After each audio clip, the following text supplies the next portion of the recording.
अस्सलाम वालेकुम प्यारे भी, उम्मीद करता हूँ आप खैरियत होंगे। ये माशाल्लाह हमारे पास माल खड़ा है। 17 तारीख 2019 सोमवार का रोज़ है। ये बकरियां भी हैं और टेडी अबलग सारा माल है अल्हम्दुलिल्लाह। ये आप चेक करें और खस्सी बकरे भी हैं और भी माल बहुत है। ये सैंपल है, ये आप देख सकते हैं माशाल्लाह। ये काफ़ी सारी टेडी है और इसमें बर्बरी भी है और मक्खी चीनी तकरीबन 20-25 हो जाएंगी टेडी और बर्बरी। और काफ़ी सारे अबलग बकरे भी हैं। अगर ख़रीदने हैं तो आप आएँ, विज़िट करें। इंशाल्लाह आपको कम रेट देंगे और बहुत ही ज़बरदस्त चीज़ें देंगे इंशाल्लाह। डेरा गाजी खान का अगर कोई भाई चक्कर लगाना चाहता है ना, ज़रूर लगाएं।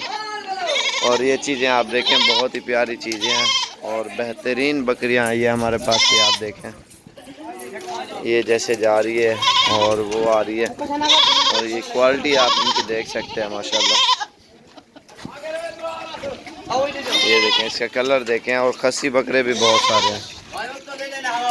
और ये ब्रीडर है टेडा वाइट, ज़बरदस्त बकरा है ये वाला।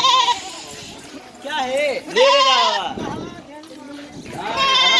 आप जुम्मे वाले दिन आ सकते हैं इंशाल्लाह। आपको जानवर टेडे बरबरे और दूसरे अबलग बीतल राजनपुरी सारा माल आपको इंशाल्लाह आपको मिलेगा। जुम्मे या जुमेरात वाले दिन आप चक्कर लगाएं, विज़िट करें।